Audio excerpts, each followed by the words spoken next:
ខ្ញុំកណ្ដាលថាភាពលើករឿងមួយចាស់នៅក្នុងមង្គលហ្នឹងក៏និយាយពីរឿងនាងព្រាហ្មណីម្នាក់ស្ដាប់ធម៌អញ្ចឹងគាត់ជ្រះថ្លាបានជាសោតាបណ្ណបុគ្គលមានសទ្ធាមុតមមក្នុងបរតនត្រ័យអត់រង្គោះរង្គើប៉ុន្តែជាអកុសលស្វាមីគាត់ជឿលើសាសនាផ្សេងហើយស្វាមីនោះមួម៉ៅជាមួយប្រពន្ធណាដោយសារនាងព្រាហ្មណីនឹងជាអ្នកជ្រះថ្លាក្នុងពុទ្ធដល់ពេលភ្ញាក់ចេះតែអូនមោពុទ្ធសាសនមោពុទ្ធសាសហើយចឹងស្វាមីនឹងថ្ងៃហ្នឹងគាត់អញ្ជើញពួកព្រាហ្មណ៍ស្រាតមកទទួលចង្ហាន់ផ្ទះគាត់ណាញាតិញោមណាហើយគាត់ប្រាប់នាងអញស្អែកអញអញ្ជើញព្រាហ្មណ៍មកទទួលនាងឯងស្អែកហាមភ្ញាក់ហាមភ្ញាក់ថាម៉េចញាតិញោមហាមភ្ញាក់ថាម៉េចអ្នកមោពុទ្ធសាសហាមភ្ញាក់តែភ្ញាក់ចឹងអញកាប់ហ្មងសម្លុតប្រពន្ធអញ្ចឹងណាញោមណាហើយប្រពន្ធនោះអត់មានស្លុតអីនៅប្តីសម្លុតអីទេអត់ទេបងអើយខ្ញុំទប់មិនបានបងបងឯងកាប់ចឹងហ្មងញាតិញោមអើយព្រះរយៈនោះមុតមាំមែនដល់ពេលស្អែកឡើងពួកព្រាហ្មណ៍ស្រាតហ្នឹងគេហៅអាចែលមកហើយប្រពន្ធហ្នឹងព្រាហ្មណីហ្នឹងបំរើគោរពតាមស្វាមីរៀបចំបាយទឹកបំរើហើយស្រាប់តែប្រជពុបជើងឆាច់ទៅអ្នកមោពុទ្ធសាសទៅពួកព្រាហ្មណ៍នឹងវាលឺទៅវាមុំមកដូចយកអីញាតិញោមយកអីយកលំពេងធ្នូស្នាចាក់តិចអញ្ចឹងញាតិញោមក្អួតចេញមកវេវករត់ចេញពីផ្ទះហ្នឹងតើអញឃឺតវាដល់វាមកឌឺអញហៅអញមកឆាន់ហើយវាឌឺអញហ្នឹងឧទាហរណ៍អញ្ចឹងញាតិញោមបានប្តីនោះលើយកកបិតមកប្រងកាប់ប្រពន្ធអញថាកុំវានៅតែធ្វើទៀតណាដល់ពេលប្តីនោះនឹកឃើញអញបើកាប់ប្រពន្ធទៅបានតែធ្វើអីខ្ញុំបានតែធ្វើអី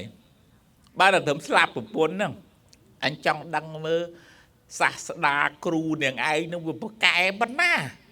បាននាងឯងគោរពនោះគោរពពេកហើយអញទៅជួបម្ដងបាននាងថាអូបងអញ្ជើញបងចាំជូនដោយថាបានចង់ទៅជួបព្រះអញ្ចឹងប្រពន្ធសបាយញាតិញោមណាបាន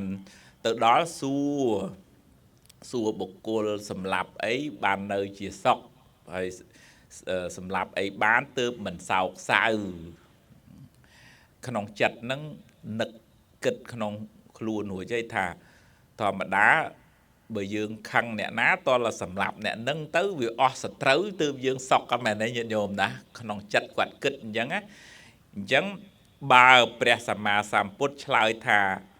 បុគ្គលសម្លាប់សត្រូវបានទើបនៅជាសុខអញនឹងចាប់ចំណុចសោយរបស់ព្រះថាទេណែព្រះថាមិនឲ្យគេសម្លាប់សត្វឥឡូវឲ្យគេសម្លាប់សត្រូវណាតោះនេះញោមតោះនេះណាហ្នឹងហើយបាន